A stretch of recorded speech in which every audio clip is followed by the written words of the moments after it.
യോഹന്നാന്റെ സുവിശേഷം 17-ാം അധ്യായം 3-ാമത്തെ വാക്യം. യോഹന്നാന്റെ സുവിശേഷം 17-ാം അധ്യായം 3. ഏക സത്യദൈവമായ നിന്നെയും നീ അയച്ചിരിക്കുന്ന യേശുക്രിസ്തുവിനെയും അറിയുന്നതാകുന്നു നിത്യജീവൻ. അപ്പൊ നിത്യജീവൻ, ഇറ്റേണൽ ലൈഫ്, അല്ലെങ്കിൽ അമരത്വം, നിത്യജീവൻ. നമുക്ക് പലപ്പോഴും നിത്യജീവൻ എന്ന് പറയുമ്പോൾ അതിന്റെ ഗൗരവം മനസ്സിലാക്കും. നിത്യജീവൻ എന്ന് പറഞ്ഞാൽ എറ്റേണൽ ലൈഫ്, മരണമില്ലാത്ത അവസ്ഥ. മനുഷ്യന്റെ ഏറ്റവും വലിയ പ്രോബ്ലം നരകമല്ല, മരണമാണ്. അപ്പൊ മരണത്തിൽ നിന്നുള്ള മോചനം എന്ന് പറഞ്ഞാൽ മരിക്കാത്ത ഒരവസ്ഥ, മരണമില്ലാത്ത അവസ്ഥ. അപ്പൊ മരണമില്ലാത്ത ആർക്കാണ്? മരണമില്ലാത്തത്. ആകാശം പോലും പഴകി പോകും എന്നാണ് തിരുവെഴുത്തിൽ നമ്മൾ വായിക്കുന്നത്. അപ്പോ ഈ പ്രപഞ്ചത്തിൽ മരണമില്ലാത്ത അവസ്ഥ, മരണമില്ലായ്മ എന്ന അവസ്ഥ ദൈവത്തിന് മാത്രമേ ഉള്ളൂ. അപ്പൊ ആ മരണമില്ലായ്മ നമുക്ക് വാഗ്ദാനം ചെയ്തു എന്ന് പറഞ്ഞാൽ നമുക്ക് ദൈവത്വം വാഗ്ദാനം ചെയ്തു എന്നാണ്. നമ്മളെ ദൈവങ്ങളാക്കാമെന്നാണ് വാഗ്ദാനം. ശരിയായ അർത്ഥത്തിൽ മനസ്സിലാക്കണം. നമ്മളെ ദൈവങ്ങളാക്കാമെന്നാണ് വാഗ്ദാനം ചെയ്തിരിക്കുന്നത്. അല്ല, നമ്മൾ ഈ നിത്യജീവൻ എന്ന് പറയുമ്പോൾ പലപ്പോഴും അതിന്റെ ഗൗരവത്തിൽ മനസ്സിലാക്കുന്നില്ല എന്നുള്ളതാണ് സത്യം. അതിന്റെ ഗൗരവത്തിൽ ഇപ്പൊ നമ്മള് മരണമില്ലാത്ത അവസ്ഥയിലേക്ക് പോവുകയാണ്. അതാണ് നമ്മുടെ അത്താനാസ്യോസ് തിരുമേനി പറഞ്ഞത്. അവനോട് തുല്യം നാമാകാൻ നമ്മെ പോലെ അവനായി, തിരുവിഷ്ടത്താൽ നരനായി നമ്മെ തൻ പിതൃസുതനാക്കി, റൂഹായോടു ബന്ധിച്ചിടുവാൻ. അതാണ് നമ്മളെ അവനോട് തുല്യം നമ്മളെ ആക്കുകയാണ്, നമ്മളെ അവനെ പോലെ ആക്കുകയാണ്. അതാണ് നിത്യജീവൻ എന്ന് പറഞ്ഞാൽ സ്വർഗീയ ജീവൻ. അപ്പൊ സ്വർഗീയ ജീവൻ നമുക്ക് തരുന്നു, അത് നമ്മൾ ഗ്രഹിക്കണം. അപ്പൊ ഇവിടെ ചോദിക്കുകയാണ്, നിത്യജീവൻ എങ്ങനെയാണ് നമുക്ക് തരുന്നതെന്ന് കർത്താവ് പറയാണ്. ഏകസത്യ ദൈവമായ നിന്നെയും നീ അയച്ചിരിക്കുന്ന യേശുക്രിസ്തുവിനെയും അറിയുന്നതാണ് നിത്യജീവൻ. അപ്പൊ നിത്യജീവൻ ഒരറിവിലാണ്, അക്നോളജ് ചെയ്യുന്നതിലാണ്. ട്രിനിറ്റിയെ അറിയുന്നതാണ് നിത്യജീവൻ. ട്രിനിറ്റേറിയൻ ലൈഫാണ് ഇറ്റേണൽ ആയിട്ടുള്ളത്. അപ്പം to be a part in that Trinitarian life, take part in the life of Trinity. അപ്പം ട്രിനിറ്റേറിയൻ ലൈഫിൽ പങ്കാളിയാകുക, പങ്കാളിത്തം കിട്ടുക, അതാണ് അവിടെ പറഞ്ഞത്. ഇപ്പൊ ട്രിനിറ്റേറിയൻ ലൈഫ് എന്ന് പറയുമ്പോഴേ പല ആളുകൾക്കും അസ്വസ്ഥതയാണ്. ഇപ്പൊ നമുക്ക് നമ്മുടെ തീം സോങ് ആണ്, ഗ്ലോറിയസ് ഗോസ്പലിന്റെ തീം സോങ് ആണ്. ഏതാണ്? നമ്മുടേത് ഗ്ലോറിയസ് ഗോസ്പലാണ്. അല്ലാതെ ഇത് ശിക്ഷയിൽ നിന്നോ അല്ലെങ്കിൽ നരകത്തിൽ നിന്നുള്ള രക്ഷയോ തീപ്പുകയിൽ നിന്നുള്ള രക്ഷയോ ഒന്നും അല്ല ഇവിടെ പറയുന്നത്. ഇവിടെ പറയുന്നത് ഇറ്റേണൽ ലൈഫിനെ കുറിച്ചാണ്. Immortality, life and immortality, that is the theme of glorious gospel. അപ്പോ തേജസ്സുള്ള സുവിശേഷത്തിന്റെ, മഹത്വകരമായ സുവിശേഷത്തിന്റെ കണ്ടന്റ് എന്ന് പറഞ്ഞാൽ അത് ഇമ്മോർട്ടാലിറ്റിയാണ്, ലൈഫ് ആൻഡ് ഇമ്മോർട്ടാലിറ്റിയാണ്. ജീവനും അക്ഷയതയും നിങ്ങൾ മനസ്സിൽ പറഞ്ഞു ഉറപ്പിക്കണം. ജീവനും അക്ഷയതയും. അല്ലാതെ ഇവർ ഈ പറയുന്ന ചീപ്പ് ഗോസ്പൽ ഒന്നും അല്ല. അവിടെ നരകത്തിന് തീ കത്തിച്ച് വെച്ചിട്ടുണ്ടെന്ന് ഇപ്പം 4-5 സൈക്കിൾ ടയറോട് കൊണ്ടിടുന്നത് ഞാൻ കണ്ടെന്നു, അതിനകത്ത് നിന്നെ പിടിച്ചിടുക, അല്ലെങ്കിൽ അവിടെ കുറച്ച് പുഴു ഇങ്ങനെ, അതൊന്നുമല്ല ഗോസ്പൽ. ലൈഫ് ആൻഡ് ഇമ്മോർട്ടാലിറ്റി, ജീവനും അക്ഷയതയും, അമരത്വം, അമർ ജീവൻ, നിത്യജീവൻ. ആ നിത്യജീവൻ കിട്ടുമ്പോൾ നമ്മൾ ആരായി മാറും? നമ്മൾ ദൈവത്തെ പോലെ ആയി മാറും. അപ്പൊ നിത്യജീവൻ ഉള്ളത് ദൈവത്തിന് മാത്രമാണ്, മരണമില്ലായ്മ ഉള്ളത് ദൈവത്തിന് മാത്രമാണ്, ഇമ്മോർട്ടാലിറ്റി ഉള്ളത് ദൈവത്തിന് മാത്രമാണ്. തിമോത്തിയോസിന് എഴുതുന്ന ലേഖനത്തിൽ അപ്പോസ്തലനായ പൗലോസ് പറയുന്നു, താൻ മാത്രം അമർത്യതയുള്ളവനും, കണ്ടോ, താൻ മാത്രം അമർത്യതയുള്ളവനും, മനുഷ്യരാരും കണ്ടിട്ടില്ലാത്തവനും, ആർക്കും അടുത്തുകൂടാൻ വയ്യാത്ത വെളിച്ചത്തിൽ വസിക്കുന്നവനും, തക്ക സമയത്ത് പ്രത്യക്ഷത വരുത്തുന്നവനുമായ രാജാതി രാജാവും കർത്താതി കർത്താവുമായ നമ്മുടെ ദൈവം. അപ്പം ഓൺലി ഗോഡ് ഈസ് ഇമ്മോർട്ടൽ എന്ന് തിമോത്തിയോസ് എഴുതുന്ന പൗലൂസ് ആ ലേഖനത്തിൽ പറയുമ്പോൾ അതേ ലേഖനത്തിൽ പൗലൂസ് പറയാണ്, but we preach life and immortality. അപ്പൊ only God is immortal, but we believe that we will attain that immortality through Christ Jesus. അപ്പൊ ക്രിസ്തുയേശുവിലൂടെ നമുക്ക് ആ ഇമ്മോർട്ടാലിറ്റി കിട്ടും. അപ്പൊ അവന്റെ ജീവനിലേക്ക് നമുക്ക് ക്ഷണിച്ചിരിക്കുകയാണ്. Now this is an invitation to be a part of his life. അവന്റെ ലൈഫിലേക്കുള്ള ഒരു ഇൻവിറ്റേഷൻ, ആ ജീവനെ പങ്കാളിത്തം കിട്ടുന്ന ഒരു ഇൻവിറ്റേഷൻ. അതാണ് ഇറ്റേണൽ ലൈഫ്, അതാണ് നിത്യജീവൻ, അതാണ് നമ്മൾ അവനെ പോലെ ആകും എന്ന് പറഞ്ഞത്. മനസ്സോ നോവിനെ അയച്ചോനോ ആതാതൻ ദൂതിൻ ശുദ്ധൻ നിർമ്മലമോ ഉദര തിങ്കൾ ഇറങ്ങി വസിച്ചു വിശുദ്ധമായി അവനോട് തുല്യം നാമാതാൻ നമ്മെ പോലെയവനായി തിരുവീഷ്ടത്താൽ നരനായി നമ്മെ സോദരാക്കി റൂഹായോടു ബന്ധിച്ചിടും. അവനോടു തുല്യം നാമാകാൻ നമ്മെ പോലെ അവനായി. ആ ലൈഫിലേക്കും ആ ഇമ്മോർട്ടാലിറ്റിയിലേക്കും നമ്മെ ക്ഷണിച്ചിരിക്കുന്നു. അതിനെന്ത് ചെയ്യണം? ഈ ട്രിനിറ്റിയെ അറിയണം. ഭൂമിയിലെ വർഷിപ്പ് നിങ്ങൾ നോക്ക്. എല്ലാവരും വർഷിപ്പ് ചെയ്താൽ, എങ്ങനെ വർഷിപ്പ് ചെയ്താലും അത് ദൈവത്തിനെ വർഷിപ്പ് ചെയ്യാൻ പറ്റത്തുള്ളൂ. ദൈവത്തിനെ വർഷിപ്പ് ചെല്ലത്തുള്ളൂ. ആര് വർഷിപ്പ് ചെയ്താലും, എങ്ങനെ വർഷിപ്പ് ചെയ്താലും, എവിടെ വർഷിപ്പ് ചെയ്താലും, തലകുത്തി നിന്ന് വർഷിപ്പ് ചെയ്താലും ആ വർഷിപ്പ് ഗോസ് ടു ഗോഡ്. അടുത്ത ദുരുപദേശം ദാ പിടിച്ചു. എന്താ ചെയ്യുക? അപ്പൊ വർഷിപ്പ് എന്ന് പറഞ്ഞാൽ അത് ദൈവത്തിനാണ്. പക്ഷേ സത്യ നമസ്കാരികളുണ്ട്, സത്യമല്ലാത്ത നമസ്കാരമുണ്ട്. ഈ സത്യ നമസ്കാരികൾ പിതാവിനെ ആത്മാവിലും സത്യത്തിലും നമസ്കരിക്കും. അതാണ് സത്യ നമസ്കാരം. മലാക്കിയുടെ പുസ്തകം 1:11 വാക്യം. മലാക്കിയുടെ പുസ്തകം 1:11. സൂര്യന്റെ ഉദയം മുതൽ അസ്തമനം വരെ എന്റെ നാമം ജാതികളുടെ ഇടയിൽ വലുതാകുന്നു. എല്ലായിടത്തും എന്റെ നാമത്തിന് ധൂപവും നിർമ്മലമായ വഴിപാടും അർപ്പിച്ചു വരുന്നു. എന്റെ നാമം ജാതികളുടെ ഇടയിൽ വലുതാകുന്നല്ലോ എന്ന് സൈന്യങ്ങളുടെ യഹോവ അരുളിച്ചെയ്യും. എന്ന് പറഞ്ഞാൽ ഭൂമിയിൽ എല്ലായിടത്തും അർപ്പിക്കുന്ന എല്ലാ ധൂപവും എല്ലാ വഴിപാടും ultimately it reaches God. Bible വാക്യമാണ് പറയുന്നത്. പക്ഷെ അത് ശരിയായ ആരാധനയാണോ എന്ന് ചോദിച്ചാൽ ദൈവത്തിങ്കിലേക്കാണ് പോകുന്നത്. എല്ലായിടത്തും ധൂപം അർപ്പിക്കുന്നുണ്ട്. മനസ്സിലായോ? ഭൂതലത്തിൽ എല്ലായിടത്തും എന്റെ നാമത്തിന് നിർമ്മലമായ ധൂപവും വഴിപാടും അർപ്പിക്കുന്നു. ധൂപമൊക്കെ അർപ്പിക്കുന്നത് എന്താ വലിയ പാപമാണെന്നാണ് ചില ആളുകൾ ധരിച്ചു വെച്ചിരിക്കും. ധൂപം അർപ്പിക്കുന്നു. ഇപ്പൊ ഭൂമിയിൽ നിങ്ങൾ നോക്ക്, ഭൂമിയിൽ ഏറ്റവും കൂടുതൽ ആരാധിക്കുന്ന ഒരു വിഭാഗം മുസ്ലിങ്ങളാണ്. സ്ട്രിക്റ്റ് ആയിട്ട് അവരെ ആരാധിക്കും. കൃത്യമായ ഫോർമാറ്റിൽ, കൃത്യമായ ഇടവേളകളിൽ അവർ ഭൂമി മുഴുവൻ ഒരേപോലെ ആരാധിക്കും. അവരാരാധിക്കുന്ന ആരെയാണ്? അവരാരാധിക്കുന്ന പിതാവായ ദൈവത്തെയാണ്. പിതാവിനെ മാത്രമാണ് ആരാധിക്കുന്നത്. അപ്പം ഫാദറിനുള്ള ആരാധനയാണ്. ലോകത്തെങ്ങും പെന്തക്കോസ്തുകാർ ആരാധിക്കുന്നു. പെന്തക്കോസ്തുകാർ മുഴുവൻ ആരാധിക്കുന്ന ആരെയാണ്? പുത്രനെയാണ് ആരാധിക്കുന്നത്. അപ്പൊ നിങ്ങൾ നോക്ക്, ഒരു 100 കോടി മുസ്ലിങ്ങൾ പിതാവിനെ ആരാധിക്കുമ്പോൾ 100 കോടി പെന്തക്കോസ്തുകാർ പുത്രനെ ആരാധിക്കുന്നു. ബാക്കി എന്ത് ചെയ്യുന്നു? അനിർവചനീയമായ ആരാധനയുണ്ട്. അൺഡിഫൈൻഡ് വർഷിപ്പ് ഉണ്ട്. അതെല്ലാം സ്പിരിറ്റ് ആണ്. ഏത് സ്പിരിറ്റിനെ ആരാധിക്കും? അവർ അറിയത്തില്ല. അൺനോൺ ഗോഡിനെയാണ് ആരാധന. അപ്പം പൗലോസ് പറയാണ്, നിങ്ങൾ അജ്ഞാത ദേവൻ, അറിയാത്ത ദേവനെ ആരാധിക്കുന്നു. ഞങ്ങൾ അറിഞ്ഞുകൊണ്ട് ആരാധിക്കുന്നു. അപ്പൊ അറിയാതെ ആരാധിക്കുന്നതെല്ലാം ആത്മാവിനുള്ള ആരാധനയാണ്. അപ്പൊ പിതാവ് ആരാധിക്കപ്പെടുന്നുണ്ട്, പുത്രൻ ആരാധിക്കപ്പെടുന്നുണ്ട്, പരിശുദ്ധാത്മാവ് ആരാധിക്കപ്പെടുന്നുണ്ട്. But only ecclesia worship Father, Son and Holy Spirit. That is true worship. That is true worship. മറ്റെല്ലാം പിരിഞ്ഞു കിടക്കാണ്. ഭാഗികമായിട്ടുള്ള ആരാധനയാണ്. പക്ഷേ ഇവിടെ പൂർണ്ണമായിട്ടുള്ള ആരാധനയാണ്. പൂർണ്ണമായിട്ടുള്ള ആരാധന. ഇപ്പൊ ഭാഗികവുമുണ്ട്, പൂർണ്ണവുമുണ്ട്. ഇതാണ് അതിന്റെ വ്യത്യാസം. അപ്പൊ നിങ്ങൾക്ക് ഭാഗികമായ ആരാധനയാണോ പൂർണ്ണമായ ആരാധനയാണോ എന്ന് നമ്മൾ ചിന്തിക്കുക.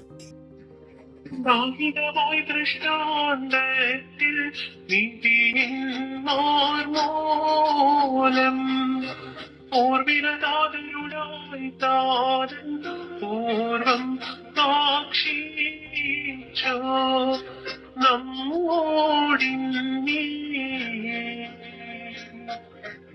അന്തിമകാലത്തിൽ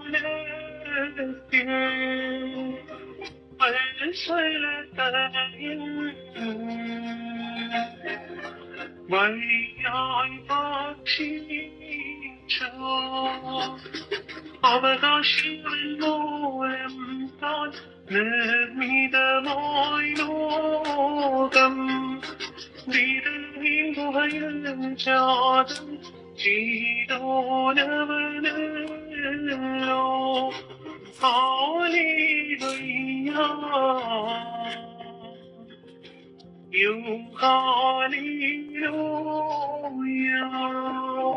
നമ്മൾ വിശ്വസിക്കുന്നത് മുഴു ലോകത്തിന്റെയും മുഴു പ്രപഞ്ചത്തിന്റെയും ഏക സത്യ ദൈവത്തിലാണ് വിശ്വസിക്കുന്നത്. എല്ലാവരുടെയും ദൈവമാണ്. അല്ലാതെ ഇത് ഞങ്ങളുടെ ദൈവമാണെന്ന്, ഞങ്ങളുടെ ദൈവം വരുമ്പോൾ നിങ്ങളോട് പ്രതികാരം ചെയ്യുമെന്നും പക വീട്ടുമെന്നും പറയുന്ന സുവിശേഷമൊന്നും അല്ല ഞങ്ങൾ പറയുന്നത്. എല്ലാവരെയും ഉൾക്കൊള്ളുന്ന, എല്ലാവരെയും സ്നേഹിക്കുന്ന, എല്ലാവരെയും കരുതുന്ന, എല്ലാവരെയും അനുഗ്രഹിക്കുന്ന, എല്ലാവരെയും സൗഖ്യമാക്കുന്ന ഒരു ദൈവം. ആ ദൈവം തന്റെ പുത്രനിലൂടെ അന്ത്യകാലത്ത് വെളിപ്പെടുത്തിയ ജീവനും അക്ഷയതയും, life and immortality. And church is his embassy. സഭ അവന്റെ എംബസി ആണെന്ന് മാത്രമേ ഉള്ളൂ. അതുകൊണ്ട് അവൻ എല്ലാവരുടെയും ദൈവമാണ്. നിങ്ങൾക്ക് അവൻ ദ്രോഹമൊന്നും ചെയ്യത്തില്ല. എന്നെ കേൾക്കുന്ന വിശ്വാസമില്ലാത്തവരും നിരീശ്വരവാദികളും നിങ്ങളെ ദ്രോഹിക്കുമെന്നൊരു സുവിശേഷമില്ല. എല്ലാവരെയും സ്നേഹിക്കുന്ന ദൈവം സ്നേഹമാകുന്നു. This is glorious gospel. This is true gospel. This is true apostolic faith. നിങ്ങളുടെ ശത്രുക്കളെ സ്നേഹിപ്പിന്നാണ് യേശു പറഞ്ഞത്. ശത്രുക്കളെ സ്നേഹിപ്പി എന്ന് പറഞ്ഞ യേശുവിന്റെ ആ സന്ദേശത്തെ അട്ടിമറിച്ചിട്ട് ശത്രുക്കളെ അവൻ തീ കത്തിക്കുമെന്ന് ദൈവദൂഷണം പറയുകയാണ് പെന്തക്കോസ്തൽ പ്രസംഗം. എന്നിട്ട് അരിയും തിന്നു ആശാരിച്ചും കടിച്ചു, പിന്നെയും പട്ടിക്ക് മുറുമുറുപ്പാന്ന് പറഞ്ഞ പോലെ പെന്തക്കോസ്തുകാർ പിന്നെ ഞാൻ ദുരുപദേശം ചാടുക. എന്നാൽ നമ്മുടെ ഇടയിൽ നിന്ന് ഒരാളെയും സത്യസൂചിച്ചാലും പറഞ്ഞില്ല, മിണ്ടായിരുന്നേക്കാന്നല്ല. അപ്പൊ എബ്രായ ലേഖനം പറയുകയാണ്, അപ്പോ അവൻ സകലത്തിനും അവനെ എന്താക്കി വെച്ചിരിക്കുകയാണ്? അവകാശിയാക്കി വെച്ചിരിക്കുകയാണ്. എബ്രായ ലേഖനം 1-ാം അധ്യായം 2-ാം വാക്യം. ഈ അന്ത്യകാലത്ത് പുത്രൻ മുഖാന്തരം നമ്മോട് അരുളി ചെയ്തിട്ട് അവനെ താൻ സകലത്തിനും അവകാശിയാക്കി വെച്ചു. സകലത്തിനും അവകാശി എന്ന് പറഞ്ഞാൽ എന്താണ്? സകല മനുഷ്യരുടെയും അവകാശം പുത്രൻ തമ്പുരാനാണ്. സകലത്തിന്റെയും അവകാശിയാണ്, അല്ലാതെ രക്ഷിക്കപ്പെട്ടവരുടെ അല്ലെങ്കിൽ സ്നാനപ്പെട്ടവരുടെ അവകാശിയൊന്നുമല്ല. സകലവരുടെയും സകലത്തിന്റെയും അവകാശിയാക്കി പുത്രനെ വെച്ചു. അപ്പൊ ഈ നിത്യജീവൻ ആർക്കാണുള്ളത്? നിത്യജീവൻ goes to Trinitarian worshippers only Trinitarian worshippers. അപ്പം ഈ ട്രിനിറ്റേറിയൻസിന് മാത്രമാണ്. കാരണം നിത്യജീവൻ എന്ന് പറഞ്ഞാൽ ഇത് തിരിച്ചറിയുന്നവരാണ്. അപ്പൊ തിരിച്ചറിയാതെ ഫാദറിനെ വർഷിപ്പ് ചെയ്യുന്നവരുണ്ട്, സണ്ണിനെ വർഷിപ്പ് ചെയ്യുന്നവരുണ്ട്, സ്പിരിറ്റിനെ വർഷിപ്പ് ചെയ്യുന്നവരുണ്ട്. യെസ്, ഷുവർ, ഭൂതലത്തിൽ എല്ലായിടത്തും എന്റെ ആരാധനയാണ് നടക്കുന്നത്, കർത്താവ് സമ്മതിച്ചിരിക്കുന്നു. പക്ഷേ നിങ്ങൾ അറിയാതെ ആരാധിക്കുന്നു. പൗലോസ് പറയാണ്, നിങ്ങൾ അറിയാതെ ആരാധിക്കുന്നു, ഞങ്ങളോ അറിയുന്നതിനെ ആരാധിക്കുന്നു. അപ്പൊ ആ അറിയുന്ന ആരാധന, അറിവിലുള്ള ആരാധന, വർഷിപ്പ് വിത്ത് ദാറ്റ് നോളജ്, അതാണ് നിത്യജീവൻ. നിത്യജീവൻ എങ്ങനെ കിട്ടുമെന്ന് 2 കാര്യമാണ് കർത്താവായ യേശുക്രിസ്തു പറഞ്ഞത്. രണ്ടാമത്തെ കാര്യം എന്ന് പറഞ്ഞാൽ യോഹന്നാന്റെ സുവിശേഷം 6-ാം അധ്യായമാണ്. യോഹന്നാന്റെ സുവിശേഷം 6-ാം അധ്യായം 32-ാം വാക്യം. സത്യം സത്യമായി ഞാൻ നിങ്ങളോട് പറയുന്നു, സ്വർഗത്തിൽ നിന്നുള്ള അപ്പം മോശയല്ല നിങ്ങൾക്ക് തന്നത്, എന്റെ പിതാവത്രേ. സ്വർഗത്തിൽ നിന്നുള്ള സാക്ഷാൽ അല്പം നിങ്ങൾക്ക് തരുന്നത്. ദൈവത്തിന്റെ അപ്പമോ സ്വർഗത്തിൽ നിന്ന് ഇറങ്ങി വന്ന് ലോകത്തിന് ജീവനെ കൊടുക്കുന്നതാകും. അപ്പോ യേശു കർത്താവ് പറയാണ്, വിശ്വസിക്കുന്നവന് നിത്യജീവനുണ്ട്, ഞാൻ ജീവന്റെ അപ്പമാകും. സ്വർഗത്തിൽ നിന്നിറങ്ങിയ ജീവന്റെ അപ്പം ഞാനാകും. ഈ അപ്പം തിന്നുന്നവനെല്ലാം എന്നേക്കും ജീവിക്കും. ഈ അപ്പം തിന്നുന്നവനെല്ലാം എന്നേക്കും ജീവിക്കും. അത് പരിശുദ്ധ കുർബാനയെ കുറിച്ചാണ് പറഞ്ഞിരിക്കുന്നത്. പരിശുദ്ധ കുർബാനയാണ് നിത്യജീവന്റെ മാർഗം. അപ്പൊ ട്രിനിറ്റേറിയൻ വർഷിപ്പും പരിശുദ്ധ കുർബാനയുമാണ് നിത്യജീവനെ പ്രാപിക്കാനുള്ള മാർഗം. ദൈവരാജ്യത്തിൽ പോകാനുള്ള മാർഗമല്ല. All are in kingdom of God. എല്ലാവരും ദൈവരാജ്യത്തിൽ ആണ്. എല്ലാവരും ദൈവരാജ്യത്തിലാണെങ്കിലും ദൈവരാജ്യത്തിലുള്ള എല്ലാവർക്കും നിത്യജീവൻ ഉണ്ടാവുകയില്ല. ഇപ്പൊ നിങ്ങൾക്ക് മനസ്സിലാകുന്നുണ്ടോ ഗോസ്പലിന്റെ പ്രത്യേകത എന്താണ്, ചർച്ചിന്റെ പ്രത്യേകത എന്താണ്? എല്ലാവരും ദൈവരാജ്യത്തിലാണെങ്കിലും ദൈവരാജ്യത്തിലുള്ള എല്ലാവർക്കും നിത്യജീവൻ ഉണ്ടാവുകയില്ല. 2 ടൈപ്പ് ആളുകളാണ്. ഇപ്പൊ സൗദി അറേബ്യയിലുള്ളവരിൽ നിങ്ങൾക്കറിയാം, അല്ലെങ്കിൽ ഗൾഫ് രാജ്യങ്ങളിലുള്ളവർക്കറിയാം, പ്രോപ്പർ പേപ്പർ ഉള്ളവരുണ്ട്, പ്രോപ്പർ പേപ്പർ ഇല്ലാത്തവരുണ്ട്. ഈ പേപ്പർ ഇല്ലാത്ത ആളുകൾ ഈ പോലീസിനെ വണ്ടിയൊക്കെ കാണുമ്പോൾ കുനിഞ്ഞിരിക്കണം. പേപ്പർ ഉള്ളവർക്ക് നേരെ ഇരിക്കാം. പിന്നെ അവിടെ സിറ്റിസൺ ആയിട്ടുള്ളവർക്ക് കുറെ കൂടെ പ്രിവിലേജ് ഉണ്ട്. ഗൾഫ് രാജ്യങ്ങളിലുള്ളവർക്ക് അത് മനസ്സിലാകും. അല്ലെ കേരളത്തിലെ ബംഗാളികൾ നോക്കി, ഇപ്പൊ കേരളത്തിലെ ബംഗാളികളെ പോലെ ഇരിക്കും ദൈവരാജ്യത്തില് ഈ നിത്യജീവൻ ഇല്ലാത്ത ആൾ. ഇപ്പൊ നിത്യജീവൻ ഉള്ളവരും നിത്യജീവൻ ഇല്ലാത്തവരുമായിട്ട് 2 ഇത് വരും. അത് ഉറപ്പായിട്ട് വ്യക്തമായി തിരുവഴുത്തിൽ നമ്മൾ പഠിക്കുന്നത്. അല്ലാതെ ആരും കൈവിടപ്പെട്ടു പോകത്തില്ല. അപ്പൊ ആ നിത്യജീവനെ പ്രാപിക്കാനാണ് സഭയിൽ ചേരുന്നത്. ആ സഭയിൽ ചെയ്ത തന്നെയാണ്, എന്റെ മാംസം ഭക്ഷിക്കുകയും എന്റെ രക്തം പാനം ചെയ്യുകയും ചെയ്തിട്ടല്ലാതെ നിങ്ങൾക്ക് നിത്യജീവൻ ഉണ്ടാവുകയില്ല. അപ്പൊ ഞങ്ങൾ പെന്തക്കോസ്തിലെ റൊട്ടിയും വെള്ളവും കഴിച്ചാൽ നിത്യജീവൻ ഉണ്ടാവുമോ? ഉണ്ടാകുന്നതിന് എനിക്കെതിരില്ല. പക്ഷെ അത് രക്തവും മാംസവുമാണെന്ന് അവർ വിശ്വസിക്കുന്ന പോലും ഇല്ല. അവർ പോലും അത് വിശ്വസിക്കുന്നില്ല, കൊടുക്കുന്നവർ പോലും. ഇത് സത്യ ഉപദേശമാണ്. അപ്പൊ അതൊക്കെ ചുമ്മാ പറയുന്നതാണ്. ഇതൊക്കെ ആരാ പറഞ്ഞത്? അങ്ങനെ ഇന്നലെ ഞാൻ പറഞ്ഞപ്പോ കുര്യാക്കോസ് സഹതായെ പറ്റി പറഞ്ഞപ്പോ ഒരാൾ പറഞ്ഞു, അത് ചുമ്മാ പാസ്റ്റർ ഇങ്ങനത്തെ കെട്ടുകഥ എന്ന് പറഞ്ഞു. ഓക്കെ, അപ്പൊ ഈ യേശുക്രിസ്തു ഉയർത്തെഴുന്നേറ്റെന്നുള്ളത് കെട്ടുകഥയല്ലെന്ന് നിങ്ങൾക്ക് അങ്ങനെ പറയാൻ പറ്റും? അത് വേറെ അതൊന്നും എഴുതി വെച്ചു പോയി എന്നുള്ളൊരു കുഴപ്പമേ ഉള്ളൂ. ഇപ്പൊ അതാ എഴുതിയില്ലായിരുന്നെങ്കിൽ അതും സഭയുടെ വിശ്വാസമായിട്ടാണ് ഇന്ന് നിലനിൽക്കുന്നത്. ഈ ബൈബിൾ ഇല്ലെങ്കിൽ പോലും കർത്താവ് ഉയർത്തു എന്നുള്ളത് ചർച്ച് വിശ്വസിക്കും, ചർച്ചിന്റെ വിശ്വാസമാണ്. ബൈബിൾ ഇല്ലായിരുന്നെങ്കിലും സഭ ഇത് തന്നെ വിശ്വസിച്ചേനെ, ഇത് തന്നെ പ്രസംഗിച്ചേനെ, ഇത് തന്നെ പ്രാർത്ഥിച്ചേനെ, ഇത് തന്നെ പാടിയാനെ. ഇത് അവർക്ക് ആ ബൈബിൾ അന്ന് അങ്ങനെ എഴുതി പോയത് കൊണ്ട് എത്രയോ കാര്യങ്ങൾ എഴുതാതിരിക്കും. ഇപ്പൊ ബൈബിളിലുണ്ടോ എന്ന ചോദ്യത്തിന്റെ ഒരു വിശദീകരണം ഞാൻ പറഞ്ഞു. അത് ബാലിശമായ വാദമാണ്. പക്ഷെ ഇതിപ്പോ ബൈബിളിലുള്ള കാര്യമാണ് ഞാൻ പറയുന്നത്.